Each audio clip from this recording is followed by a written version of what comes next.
Yeah? Okay, so we're going to start in just about 5 minutes. We're going to start the pitch competition in just about 5 minutes.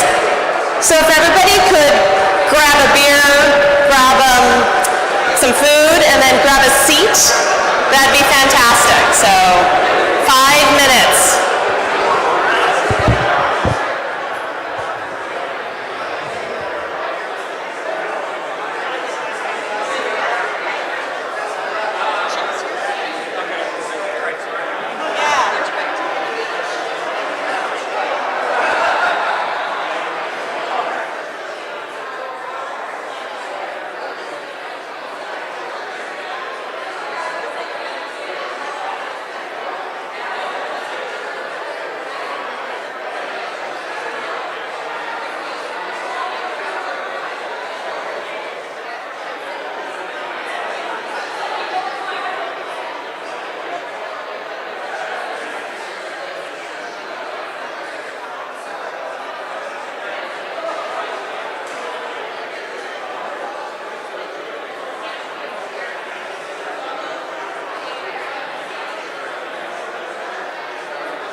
Okay, I'm serious now. I need you to take your seats.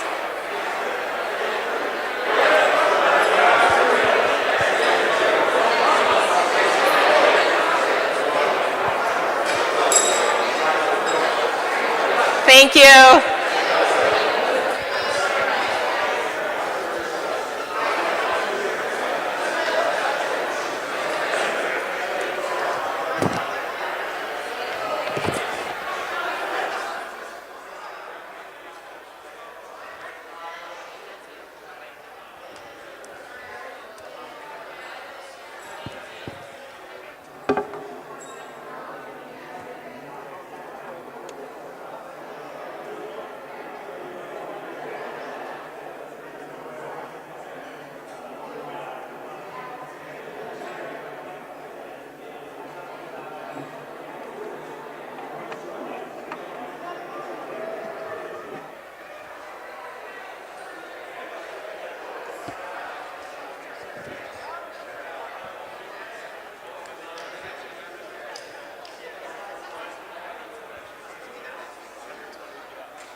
I've got you at the podium with my computer. Okay. To do the tabulating. When it's necessary? No, it's going to go like after the pitch. We're going to give you the score sheets and then tabulate as you go. So it's really fast at the end.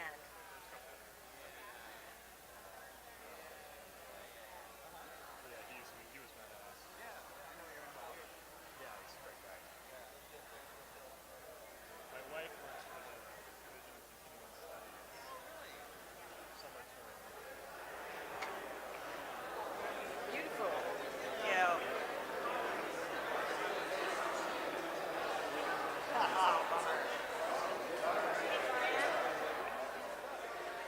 Sorry, I'm gonna sneak through here.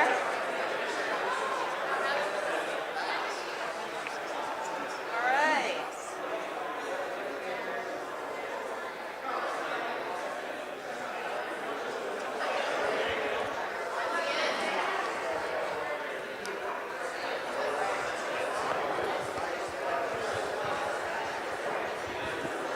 Okay. So everyone got a seat, a beer,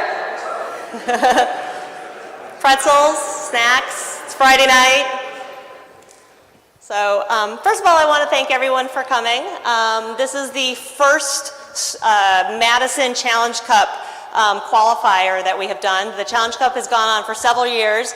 It's nationally hosted by 1776 and the investment firm Revolution.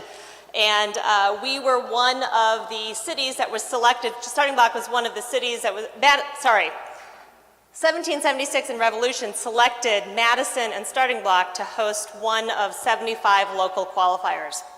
So we're really thankful to be part of it. The winner tonight will go on to the global finals in New York on November 13th through 17th, where they will have an opportunity to participate in a national pitch competition as well as meet investors during the 3-day conference. So we're very excited to have 12 local regional companies pitching tonight.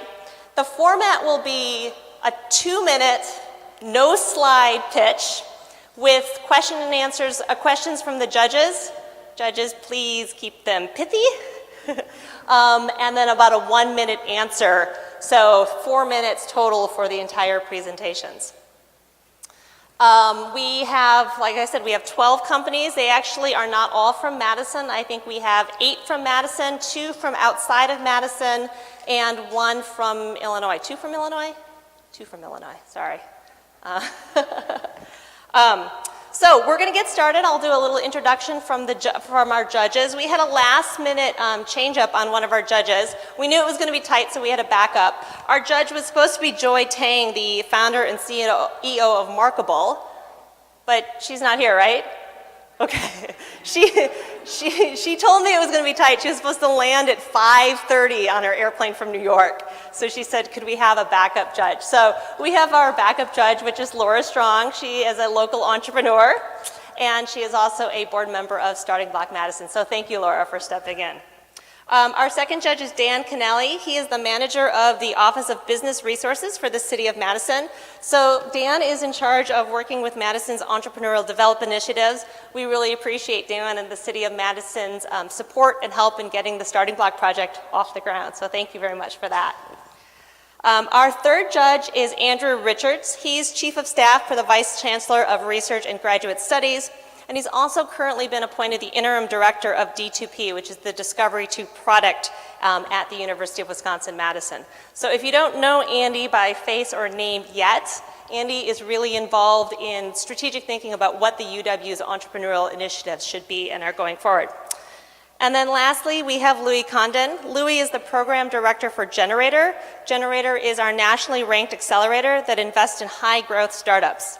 So as program director, I think Louis interviews hundreds of pitches from startups that are applying to Generator's accelerator program. So we're happy to have Louis here as well. All right, so we're going to get things going with our first pitch, which is supposed to be Derek from Coinergy. Is he here, or has anybody seen him? Okay, well, maybe he'll show up a little late. I spoke with him earlier. So, Tara Linda, you want to jump in? She thought She thought she had 4 minutes. Thanks. Do you call time? How does this work? Yeah, I'm going to call time. I'll be at the back. I'll give you 1 minute and 30 seconds. All right. You ready? Been working on this one. All right, so my name is Tara Linda Willis. I'm the co-founder and CEO of Curate. We use web scraping and artificial intelligence to pull information about early construction opportunities, and we deliver these results to general contractors and vendors. And the results are amazing. So I'm thrilled to share that we launched our company, or we launched our product in January of this year. We're growing on average at 20% month over month and have $7,000 of monthly recurring revenue. So let me tell you a little bit about the history and why we're building this company. So you may be familiar with Union South on the other end of campus. So it's a beautiful building. It's really close to my heart because I was the project manager for construction. During the project, we received tons of calls from people trying to bid on the project. Too late. Even 3 weeks before opening, I received a call from a furniture vendor hoping to place their furniture in the building. Come on, it opens in 3 weeks. Like, get it together, right? But this gives a perfect example of the problem in finding upcoming construction opportunities. So there are tons of ways you can read the newspaper, you can utilize your network, you can respond to bid notifications, but what our customers tell us that they need is early and reliable information about upcoming opportunities. Exactly what we're doing. So we gather all information from public municipalities throughout the state of Wisconsin and Iowa. So cities, counties, school boards, and their committees, they have hundreds of local meetings. And each week, our software automatically goes to these municipalities, pulls their documents, and we use our proprietary algorithms and natural language processing to pull out information about upcoming opportunities. So we are initially targeting general contractors. There's 667,000 in the US, and this represents a market opportunity of 1.1 billion. However, as you can probably guess, this company is much larger than just general contractors. We also have pilots going on with, is that my time? Oh, sorry. You threw me off. We also have pilots going on with general real estate loan officers, commercial real estate loan officers, and civil engineering firms. Is that time? Okay. You threw me off. Sorry, I didn't know what that meant.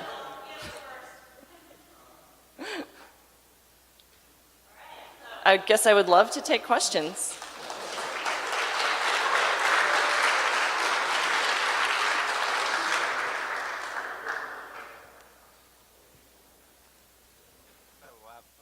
First of all, thank you for your work on Union South, beautiful building.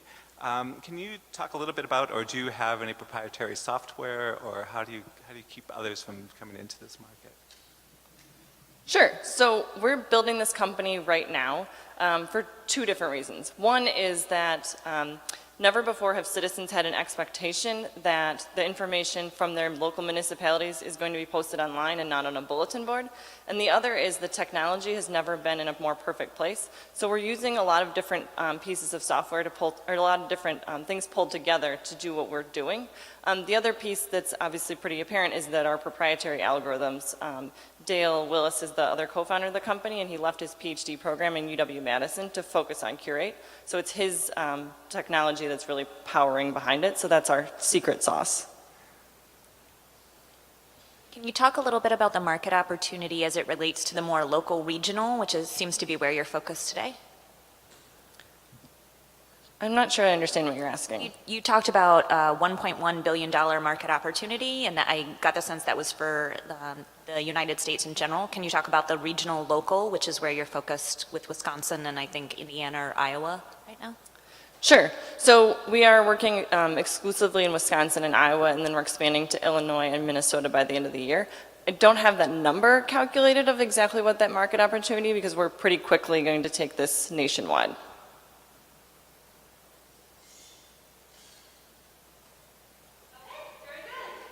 Thanks, everybody.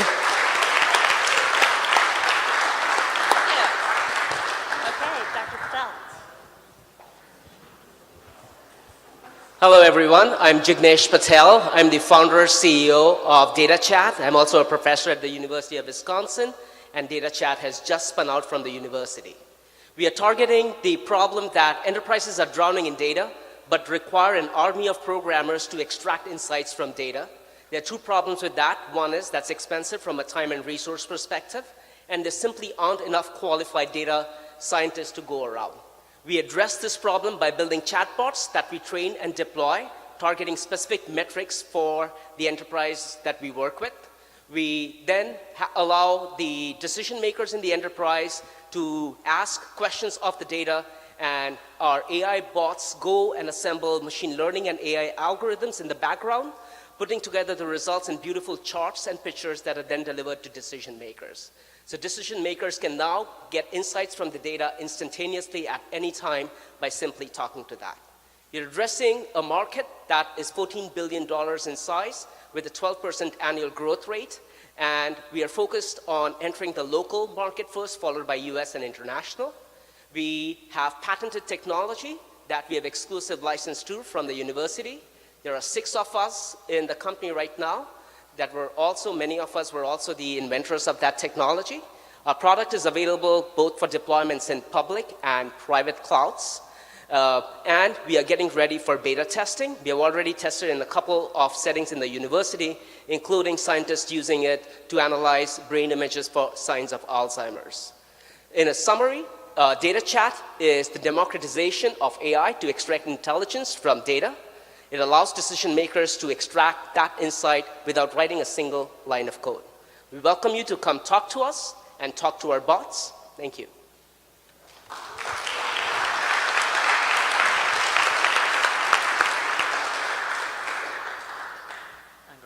So data is only as good as it is actionable. So talk more about, you said it provides them insights and well, they'll presumably allow to change their behavior based off those insights. So can you speak a little bit to kind of the follow-up? Absolutely. So we give as example marketing, which is one of the initial targets that we are focusing on, which is cross-functionally easy to go and enter that space since it's very ROI driven. Today, if you ask a CMO how well a campaign is performing, they're going to have to go through a process of asking various directors or data scientists to go and crunch the data of interest or consume data through dashboards. Those dashboards by definition are dead by the time they are created. Rather now you can go and ask very specific questions such as what's the correlation between my campaign performance and specific metrics such as demographic targets or channels that you've targeted towards, and you get insights that show the correlation and provide you explanations in the form of pictures and graphs. So instead of waiting days, weeks, months to get those types of insights, you get that within seconds to the decision maker directly at hand. Furthermore, our chatbots learn over time. They perform broader and deeper analysis, so the longer you use that, the smarter they get. They learn the patterns of the decision maker and retroactively perform some of the analysis so that when you log in, they provide that insights to you again in the form of pictures and charts.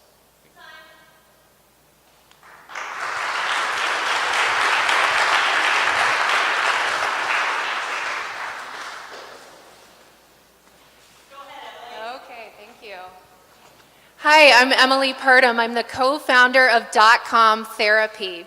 We are answering the pervasive shortage of speech-language pathologists by offering our services to kids across the country and around the world through live video conferencing. So here in the US, there are 25 million children who struggle to communicate. And our customer, the local school district, scrambles to find these professionals because there are simply not enough speech therapists to meet the demand. Enter .com Therapy. 2 speech-language pathologists have founded this company from the ground up, and we are connecting schools and students through our one-click access online platform with therapists who are highly qualified to meet the need. So we're removing location as a barrier for kids to access the best therapists possible.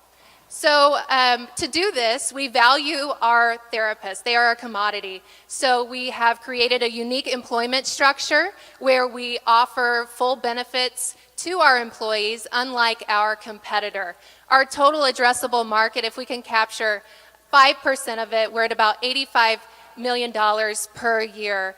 To date, well, actually 2 years ago, Rachel and I started the company, just us two, and now we're at 53 employees. We've delivered over 50,000 speech therapy sessions across 18 states and 4 countries.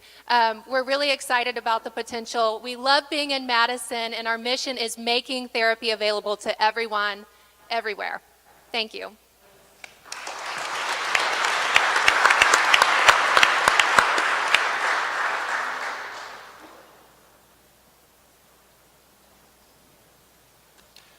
So can you clarify, who are your customers? Our customers are schools. So schools are federally mandated to provide this service, but they oftentimes, especially in rural or urban areas, there are not enough speech therapists out there. So schools are scrambling, recruiting, and we come in and say, hey, we can provide you with 1 therapist, or we can provide you with 20, depending on their need. Is there anything, you know, with speech therapy that you feel like you lose if you're not in person? That was my first thought when I first started telepractice, but there's not. You just have to get creative. So we work with a facilitator at the school, somebody who can act as our hands if we need to, manipulate materials within the therapy environment. So you just have to get creative with your therapy sessions and utilize the people that are in the child's classroom, which is actually a better scenario to promote, their speech therapy goals. Is this something that's easy for somebody else to come into the market and sort of supplant your solution? So where we've been really visible with our mission, we're founded by therapists, unlike our competitors. So whoever wins the therapist wins this market. And right now we have a bench of over 100 qualified candidates that have applied with our organization without even advertising, just because they want to work for us.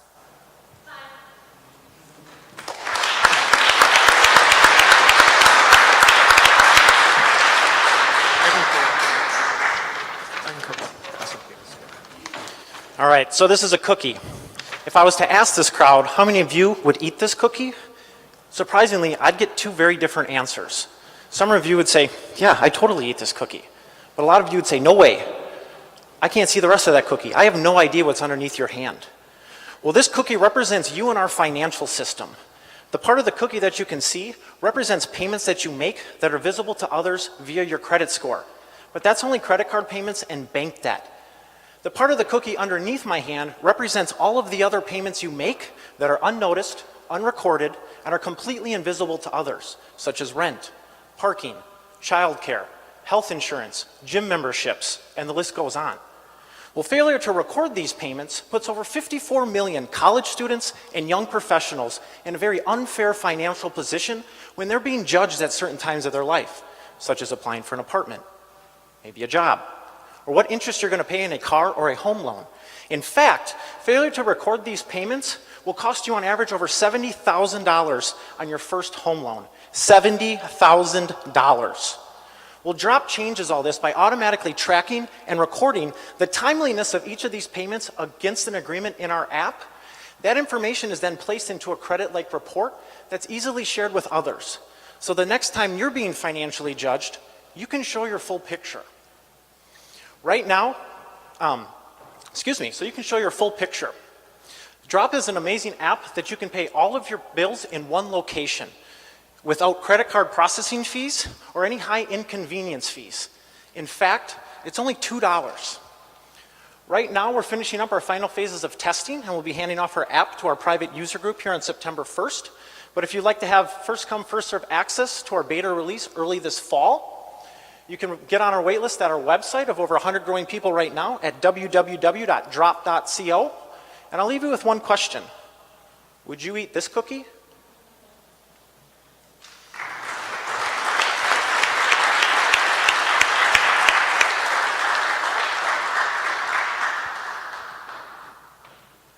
So could you take a minute and talk a little bit about how big you think this market is, and if people are having problems perhaps paying their other bills, how are they going to pay you, and are you sure they're going to pay you?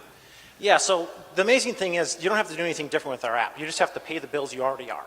We just created a payment platform that you can do it in one location instead of going to 7 different portals. All right, so market size is the credit bureaus, right? So how large is that? Right? It's the entire US. But we're really focused on the young adolescents in this country, essentially 18 to 30. So right now in this country, just a quick fact is if your average credit score as a 19-year-old or 20-year-old when you're coming out of college or just ending is 631. When you're 30 years old, your average credit score is 634. During that time, you've paid over $100,000 of bills and literally gotten nowhere with your credit score. Because majority of the payments you make aren't accepted by credit bureaus. So we're kind of creating an adolescent credit bureau market to show your full financial picture.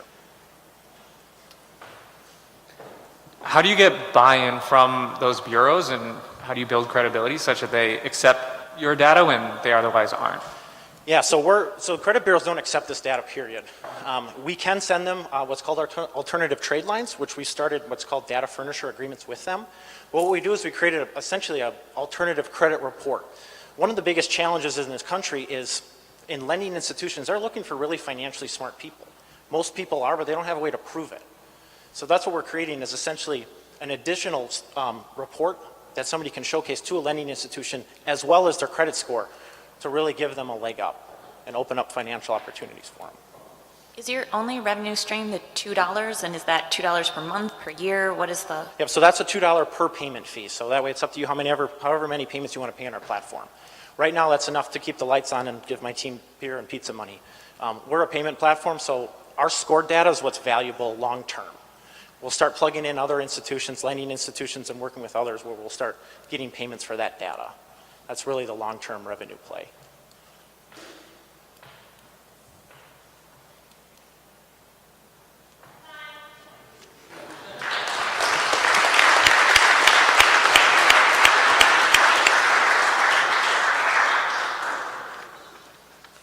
You set to go?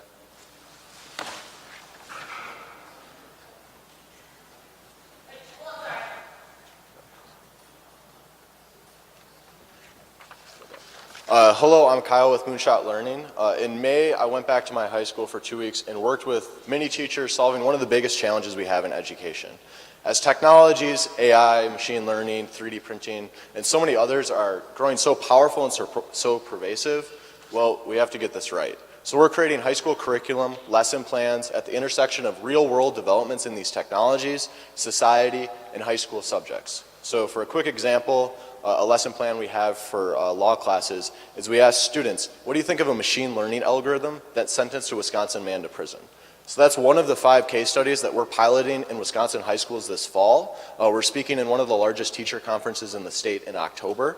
And with our case studies being free for teachers, we have an awesome channel of distribution. So imagine a Google for teachers who can search for their lesson plans and that we can freely place our case studies in that channel. Those are open educational resource sites. So 51% of teachers are actively using those sites to support their curriculum. So our revenue is threefold. First is a freemium subscription from teachers. Second is sponsored case studies from corporate and universities. And third are affiliate partnerships with the vendors who are creating materials that can supplement our case studies. So think 3D printers, VR headsets, and such. So this market has blown up. Apple and Google have set the infrastructure in place. The hardware and the devices are in the students' hands. Now 80% of school districts are using digital curriculum, yet only 2% of content has been digitized. There's an incredible amount of growth opportunity here. The digital content market is $54 billion by 2020. We see this really as analogous to coding about 3 to 4 years ago, yet we have the opportunity to be the first mover in this market. Thank you.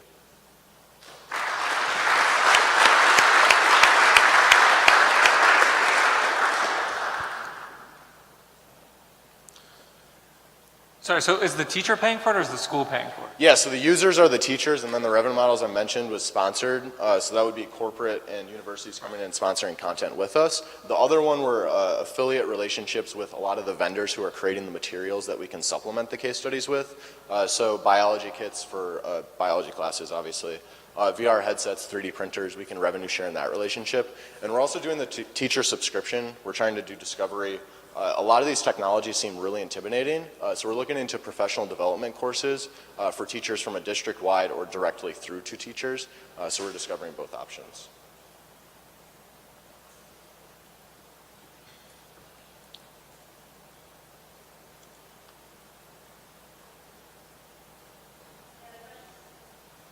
guess from a practical perspective, what do you think your first beachhead is in terms of, there's a wide range of customers and issues that you described. What's your beachhead?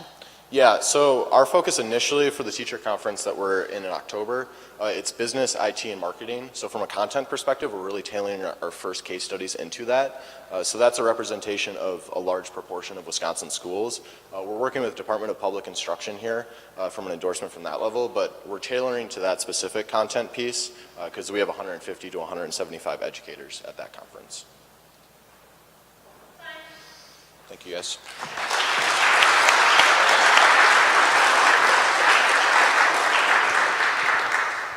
We got out of order there for just a second. So we're going to have Ho-Jung Kim from Electric Spokes go, and then we'll have Noah Pomoto.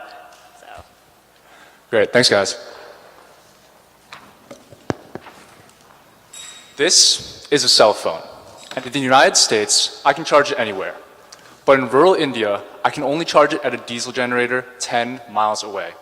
And that's because the electricity grid in developing countries is fundamentally broken. People without electricity live in abject poverty, making just $1 a day. Well, Electric Spokes provides wind turbines, small-scale wind turbines, for just $48. And they're so cheap because we've designed them for rural communities to assemble it themselves. It's like IKEA for wind turbines. We want to actively involve people in building their own electricity solution, because that in itself is a tool of empowerment. Now, $48 doesn't sound like a lot of money, but when you realize that there are 1.2 billion people in the world without electricity, that's a massive market. And off-grid solar, still being so expensive, can only address a fraction of that. That leaves a $100 billion market in the developing world for electricity, with $20 billion in India alone. Our revenue model allows customers to text orders and make monthly payments of $3 per month for 18 months to pay off the total cost from basic flip phones. This is a microfinance model that allows people to access electricity beforehand, before they even have the total $48. Then, the turbine generates 400 watts to 1 kilowatt, meeting the core electricity needs for the developing world, charging mobile phones, lights, fans, and radios. We've finalized a prototype to provide 50 initial units to Jamaica and India by November. We're working with 2 nonprofits for distribution, a distribution model that we want to scale with 121 other nonprofits by the end of 2018. My co-founder, Kevin, and I have been best friends since March 22nd, 2012. Yes, I know the exact date. We're passionate environmentalists with engineering, design, and coding backgrounds. And wind power is just our first step. Clean water pumps, latrines, hydropower, the possibilities of self-assembly and powering design are endless. Thank you.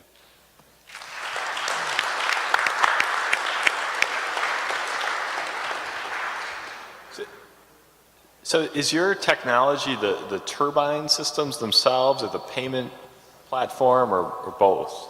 Sure, good question. So our technology is the design of the turbine that allows anybody in the world to assemble it. And we're actually using existing payment technologies out there. So if you've heard of like Paytm, which is prominent in India, it's this microfinance payment platform that's used for similar off-grid solar technologies.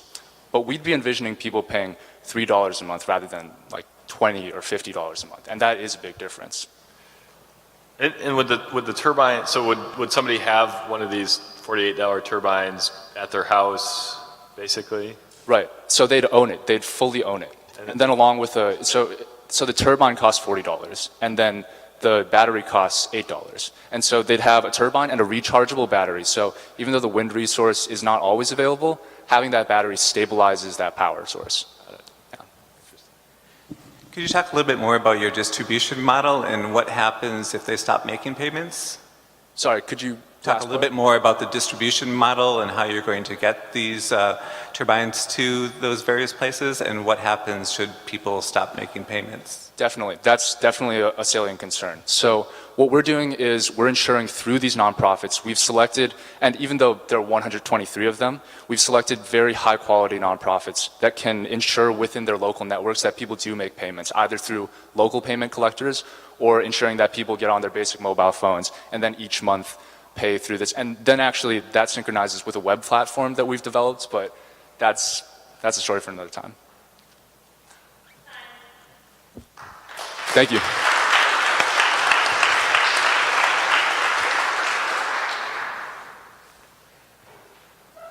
Good afternoon. My name is Merdad Arjmand, and I'm one of the founders of Novomoto. So Novomoto provides solar power to off-grid rural communities in sub-Saharan Africa. We are starting with Democratic Republic of Congo as a first country. Today in Congo, there are more than 91% of the population that do not have access to reliable electricity. This amounts to 68 million people. These individuals collectively spend more than $2 billion annually on kerosene. This is equivalent to 1/3 of their income for a source of lighting that's poor in quality, dim, and also dangerous. Novomoto steps in to provide clean and reliable electricity in place of diesel and kerosene, while we help our customers to save money on a monthly basis. Our packages include solar panels, smart battery boxes, and also efficient appliances, DC appliances that we offer to the customers. Our customers, excuse me, so our customers will be able to use these packages and then will be able to pay on weekly payments for these packages for a number of years. So on average, our customers save more than 70% off of what they're currently paying for kerosene. We have provided the first offerings to our customers just last month, and so far we have 8 customers. We have monthly recurring revenue of $156, and we have approached by 5 neighboring villages with total 16,000 population that they want to be in the list to receive our offerings as soon as possible. So beyond providing electricity to our customers, we also have a social impact mission. In every village that we go and operate, we provide electricity to the local clinic and the local school free of charge. So the prize from this competition would help us to be able to provide 1,000 homes with electricity. Thank you.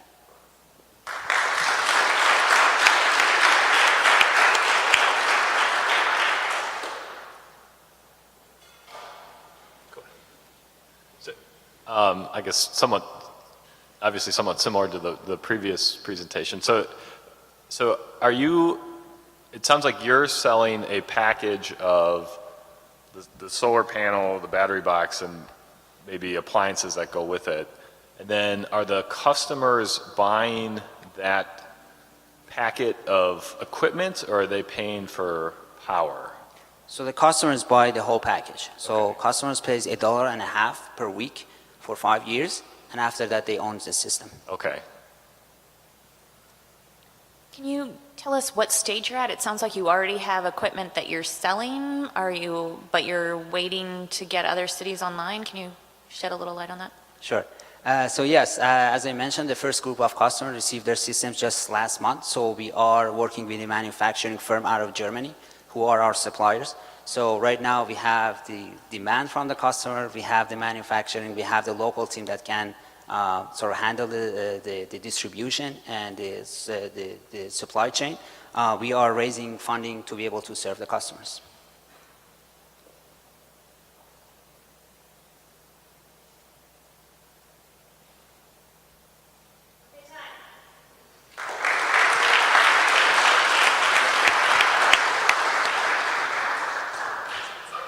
It's good. It's just our judges. Okay. Okay, great. Thanks. Go. I'm Nick Mastronardi. I'm the CEO of Polko, and we are a civic tech, government tech company based here in Madison who improves the way that both citizens and city officials communicate in a way that's beneficial for both groups. There are 90,000 local governments in our country, and even the small ones are running annual operating budgets on the tens of millions of dollars. Bigger ones like Dane County can be over $500 million. They're trying to get the input of their community.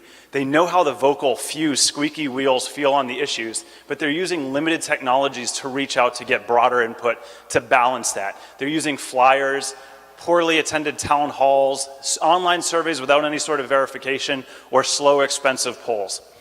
We fixed this problem for the city to get this validated input to balance the vocal few while also empowering the citizens to learn about their issues and engage. The way that we do this is we license a SaaS platform to the local governments and we help them execute a 3-step process. We help them post the questions that they want to ask of their community. We help them post the background materials. After they post this information, we help them share it broadly, and the reason we can do that is because all the input that we collect from any of the channels they outreach, we can make sure nobody's voting more than once.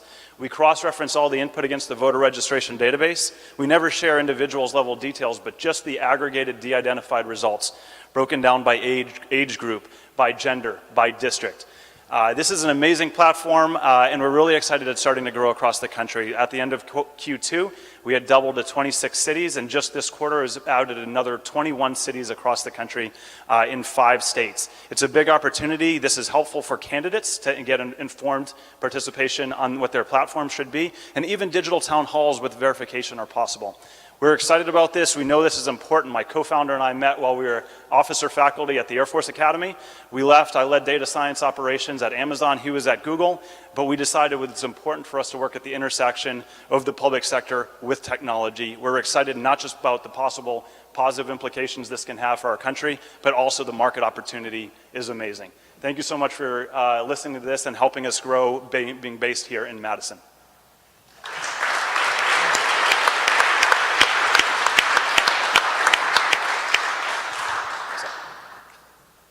So how do you get paid, and how much do you get paid, and how big is the market? Yeah, we license the platform to the local governments, and it saves them from their current outreach methods and from their expensive polls. And even I live in Middleton, and they do maybe three a year, and it can cost them a lot of money. We license the platform to local governments for a few $1,000s a year. All the questions they want to ask, all the respondents they accrue, and we cross-reference all the input for the organized results back to them. What was the second question? It goes to kind of how big the market actually is for something like that. Sure, just the municipal, there's 90,000 local governments spending tens of thousands each on the small ones. But considering campaigns, state level government, it works as well. We calculate it easily in the double-digit billions of dollars, especially in federal election years. So since you're licensing the technology to the users, how sophisticated do the users have to be? Yeah, we make it easy for them. So it's almost like a SurveyMonkey or a Google Forms to load up questions or background materials. And then what they get when the poll is closed is they'll get the breakdowns by age group and gender. They don't see what the individual, but just these charts and graphs of the results. And if I understand, so like one of the differentiators between like a SurveyMonkey, for example, is there would be data on the respondents that could break down age, whether they live in the city, the district that they're in, that kind of thing. Is that right? Yes, exactly. The first city, we were working at the state level. A city came up and said, we do SurveyMonkey all the time. Everybody creates 10 accounts. The side that loses complains that everybody had 10 accounts. We can't cite the results. People stop participating, and then we're not getting the input that we need. So that verification is key. You enter at one time, and then anytime you encounter a Polko poll, it's saved. And what cities, where generally speaking are the cities that you're in now? The majority of our cities are in Wisconsin and Texas, but we're in 5 states, and some of them are as small as 4,000 in Bar Harbor, Maine, up to, we're an internal pilot with the city of Austin, which is 1 million people. And does the pricing model vary by the size of the city? By population and by features, so it's a tiered feature set. More breakdowns, it's slightly more expensive. Thanks.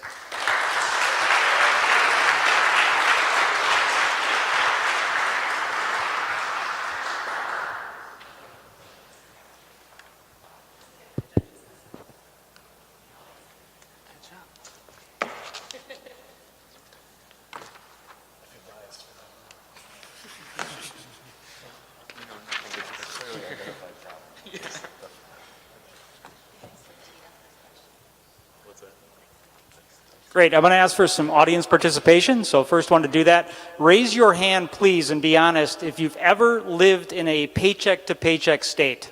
Raise your hands, come on, I know we all have. Okay, you're not alone. 65 million Americans across this country are living currently in a paycheck to paycheck scenario. That's regardless of income. 50% of all Americans couldn't come up with $500 in the case of a financial emergency, and a quarter of all of us Americans couldn't come up with $100 in the case of a financial emergency. How does this translate to the workplace? The cost of one disengaged employee to the nation's employers is $2,200 annually. The lost productivity cost of a single employee that is financially stressed is $7,000 to the nation's employers. And the cost to replace one employee that leaves to chase income or a better paying job is $45,000. Well, how does Shift come in? Shift provides a financial wellness employee benefit platform that allows our users to increase their financial stability by automating their savings process, accelerating debt payoff, saving for various life goals, and then eventually building wealth. We currently have 9 employers currently on our platform, 6 of which just came on board in the last 4 weeks. We launched late Q2 of 2017. We've got a total addressable market of $3.36 billion. That's made up of the 89 million employees of employers of 20 or more employees throughout this country.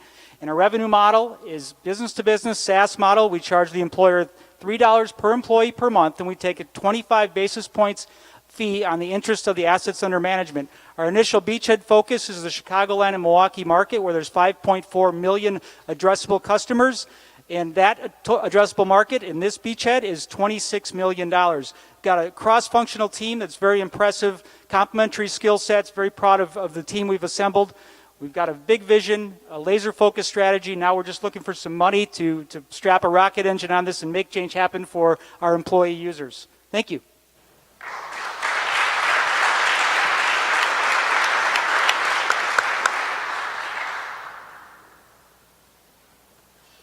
So as the product is rolling out to your 9 employers, what information, what data are you gathering from those folks that you think will drive other employers? Because I imagine there's some kind of fuzziness in the value proposition for the people who are actually paying you. Yeah, absolutely. So most of the dollars that we're seeing are hard dollars. So the KPIs that we're looking at, from a productivity standpoint, we're looking at reduction of churn of employees. We're looking at increasing productivity for those employers that bring on the platform. From the employee's perspective as well, I mean, it really is a wellness benefit that is an added benefit, especially for those employers who can't offer a robust set of benefits. So we're seeing a lot of low-hanging fruit with 50 employees and under, those types of firms, hospitality, restaurant industry, where they're looking for a benefit that really will give them a leg up on their competition in terms of offering something as opposed to nothing, and actually something very impactful as well. You're looking at those types of employers that have oftentimes employees that are living paycheck to paycheck and might have student debt as well, which is another thing that we can help drive down because we can directly pay student debt with our savings dollars. So you're actually interacting with the employees themselves to collect that information on kind of satisfaction or wellness, happiness? Absolutely. So we get all the transaction data. So we have all transaction data. The product works as the employee actually links their bank account to our application. As they go about their everyday life using their debit card, writing checks, we round up every transaction and deposit that into an interest-bearing savings account on their behalf. So we've got a tool that's not just a financial wellness application, it's a tool to help them save.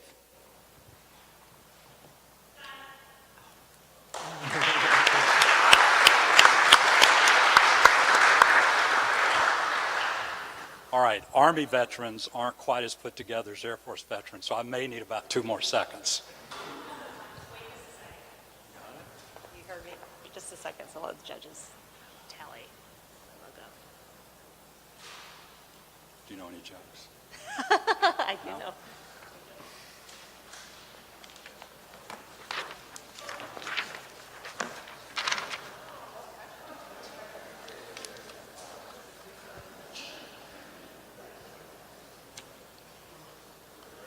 This is stressful. Ready? Madison, Missoula, Miami. Find a teacher, ask her the question, how's character education in your school? Oh! It's a sound of hopelessness. We put a team together that you could squeeze in a Prius. On top of that, we found the nation's top scholar for character education. We found a trailblazing multimedia guy who comes from one of our nation's most respected families of color. and an ex-Mattel EVP and prior president of our own Pleasant Girl company here in Madison. Along with that, 2 angels in Madison, Tom Terry and Dana Lytle, to help us. And with that, we set off to captivate youth with the possibilities of character. And for their teachers, make doing that easy. That also reaffirms why they got in the vocation to begin with. And digitally deliver it 100%. And customize it to the school, because the school is a school family. But also create revenue opportunities. Charge a fee, but make it nominal. Also, what we did is use our patented e-commerce print-on-demand part of our platform that customizes character art so schools and students can celebrate who they are. And also, in exchange for financial support, give ethical companies access to those classes. And code the entire platform so that it's not only scalable nationally, but it's custom to each school that receives it. Our pilot, 50 paying schools, 8 states, and 15,000 diverse students across the country. And a major university did a research survey on our behalf, and we were shocked by the results. It exceeded our expectations. Now, with that, we're testing our own character and clawing and scraping to put together a year-long program. Weeby's market potential then would be 50 million in the US alone, reaching 90,000 schools and 40 million students. Imagine changing to pretty cool for 40 million youth across the country, some of them even ours in this room. I'm Mike Park. We're Weeby Schools, where small nudges create big changes. Thank you.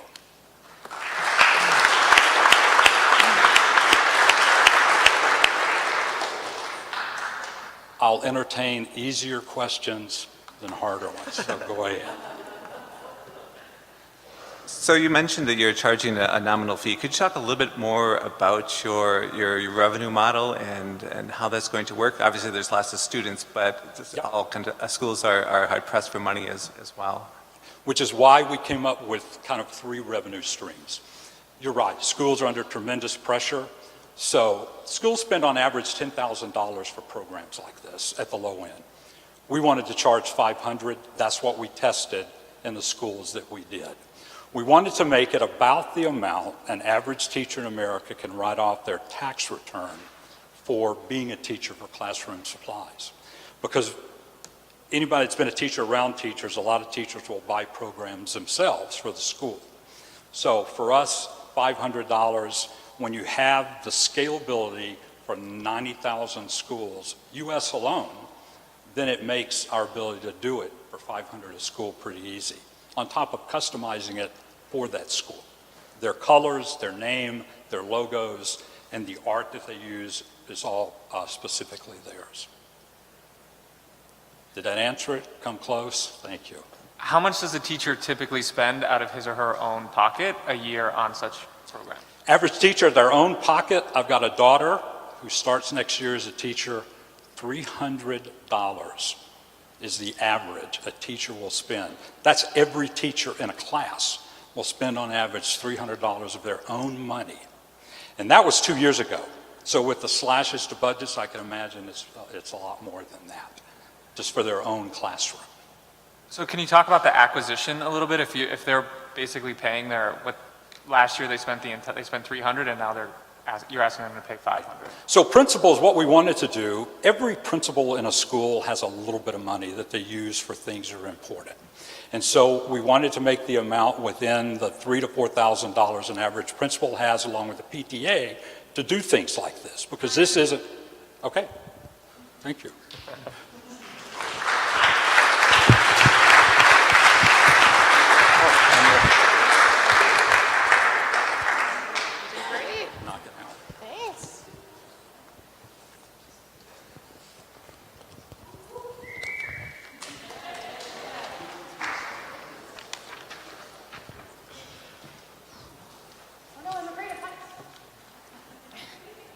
Yes, I'm funny.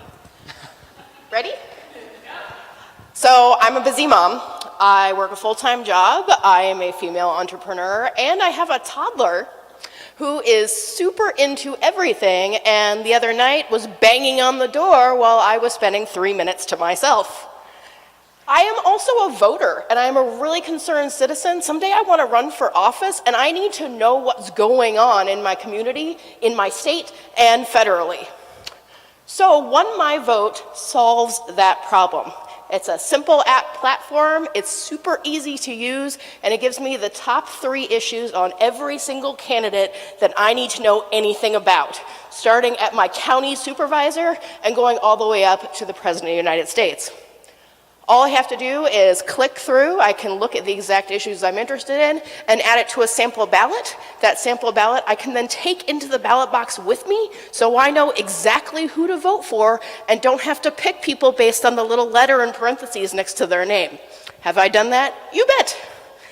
The way that we make money is by polling all of our users. So we have about 2,400 users. That's after the election where we lost maybe like 5. And kept everybody else and continue to grow in 48 states. Now I lost my train of thought. So what we do is we poll all of our users. We have 17 to 74 age users of every political spectrum, and we sell that poll data back to the candidates and their affiliates. So if you're a local politician and you really need data on your district, we've got it. And if you're all the way up at the state assembly level and you need information on your district, we've got that too. We are expanding every day and currently have all of our information in our app for 48 states, and that includes all of our state races, and our goal is to eventually expand all the way down to local races. We are a team of 80% women, all of us busy parents. We only have 4 paid staff, and we'd really like to pay everybody else, especially me. So we'd really love your support.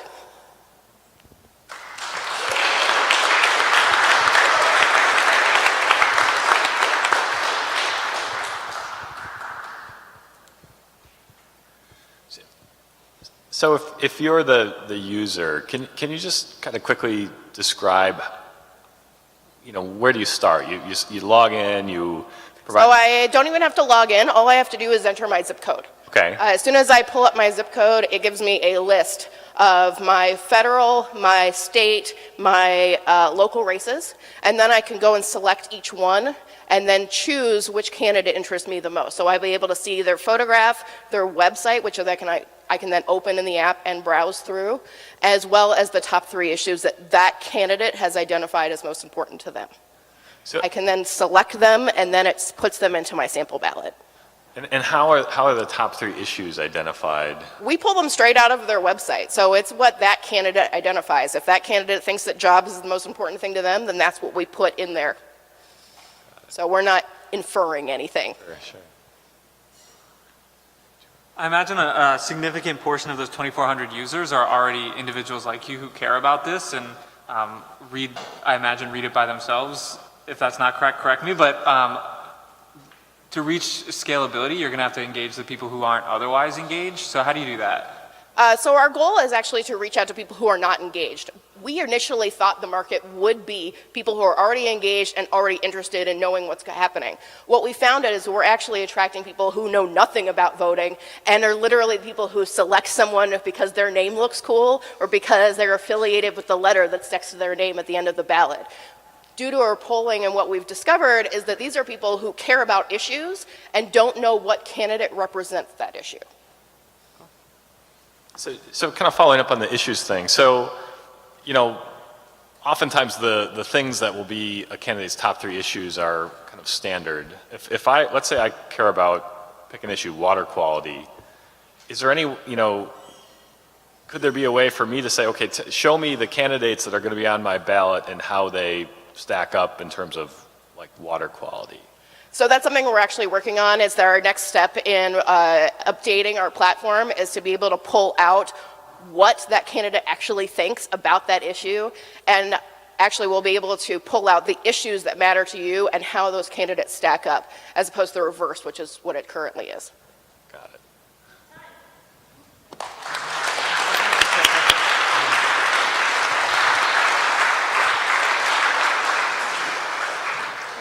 I'm not sure I want to follow those 12 startups because they clearly practiced their pitches more than I thought about what I was supposed to say when I got up on this 4x4 stage.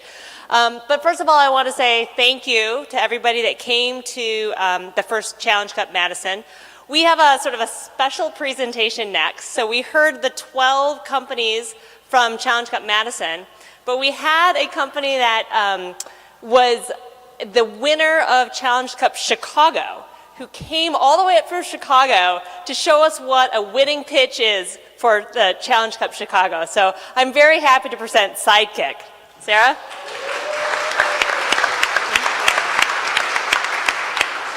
Thank you very much. I'm Sarah. I'm the co-founder and head of development at Sidekick.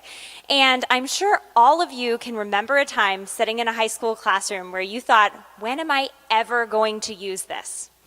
And as it turns out, according to Gallup, that question is why 6 in 10 high school students are disengaged. And student disengagement explains half of the 7,000 high school students that drop out of high school every single day in the US. This is a huge issue, and 9 out of 10 superintendents in the US identify solving student disengagement as their top priority. But there's a solution that already exists. It's real-world learning. When students are out in the real world learning, not only does their learning become relevant, but their engagement soars. And teachers know this. 80% of high school teachers want to use real-world learning, but only 1% do.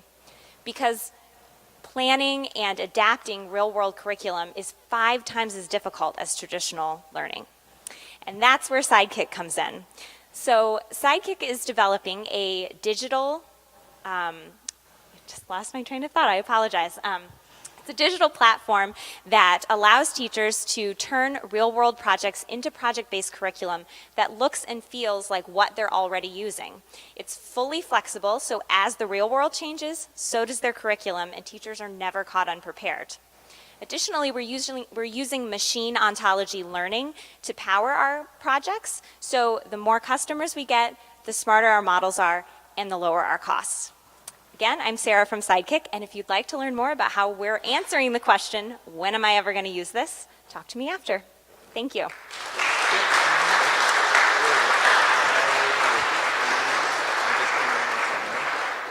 Thank you, Sarah. Now, I really am the filler while the judges deliberate the winner, who's going to be going to New York with Sidekick for the global finals for the Challenge Cup. So a couple of thank yous. First of all, I want to thank Boardman Clark for allowing us to have this beautiful space. I can't think of a backdrop that I would rather have for the Challenge Cup Madison than the Capitol. So this is just thank you so much to Boardman Clark. There's such a great community support, not of just Starting Block, but also of entrepreneurs, Forward Fest, the whole 9 yards. Second of all, special thanks to our sponsors and our supporters that have been here, M&M Interior. They have been great. I use Diana all the time to talk about what we should put in Starting Block, but if you want to come out and check out the chairs between, I won't say cheap, but value and really nice, you can come sit in the judges' chairs after the fact. And also Field 59, who is providing the live stream event, which means that you can see this on our YouTube channel, and we'll push that out as well, so you can see yourself recorded. Also, I actually have to give a shout out to a new startup company that I did not know until 24 hours ago. I just was introduced to them at Venfair. For this event, I had 2 bartenders cancel on me. And at 1 o'clock this afternoon, I did not have a bartender to serve Mob Crep Forward Fest Ale. And I called Clocked, which is, I had literally just gotten their card from the Venfair yesterday. And they said, oh yeah, what we do is we provide bar service and staffing within 90 minutes. So they said, I need you. So special thanks to Clocked, Mark Lapierre, Izzy, our bartender. Seriously, if you need a bartender on like a 90-minute turnaround time, talk to them. Quick update about Starting Block Madison. If you have not been down East Washington Avenue in the last week or so, we are about 4 floors up and going up every day. So starting block is, we are under construction. The building and core and shell will be complete by end of this year, and then we will start our interior tenant improvement by the end of this year, right around Thanksgiving. We hope to be open for occupancy in May of 2018. I know that so many of you have been waiting, supporting, patiently waiting for us to open, so I really appreciate that. I'm Chandra Miller-Feenan, I'm the Director of Operations. Laura Strong is our board member. Scott Resnick is our entrepreneur in residence. We'll stay after. If you have any questions about starting block, where we are in the progress of the building, what's going on, please don't hesitate to reach out to any of us here, because we're really excited. And I know that May is coming around the corner really fast. So thank you. Special thank yous to our judges, Louie, Andy, Dan, and Laura. And I'm going to turn this over to Scott Resnick to announce the winner. I will say one last thing is to all the participants, I have a starting block t-shirt for you. Just come to the back at the end of the event and I'll make sure you can pick your size, and as well as to all of the judges. Thank you, and I also have a starting block t-shirt for you. So, all right, thank you very much. And Scott.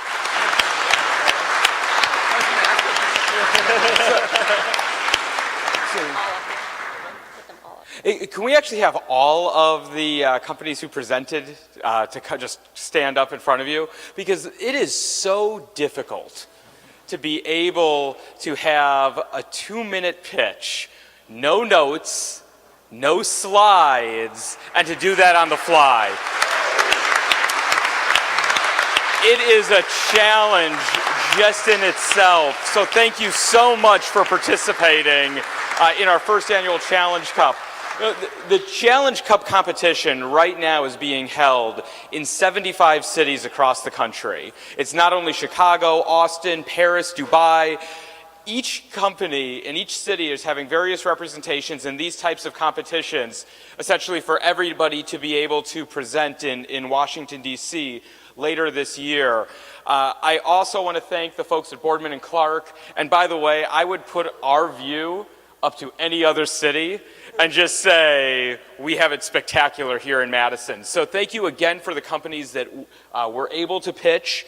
I am glad to announce from the judges that we do have a winner. And what I will say is, for any of the companies, this is a challenge just to be having this type of format. So thank you for being here on behalf of the Starting Block team. So with that, the Madison inaugural Challenge Cup winner is Emily from .com Therapy. Thank you so much, and hopefully you'll be able to represent Madison in Washington, D.C. later this year. We have some phenomenal second and third place teams, so hopefully you'll be able to represent Madison well. And Rachel, too. Right. Rachel too, yes, co-founder that's right over there. So thank you so much for being here tonight, and drive home safely. Thank you.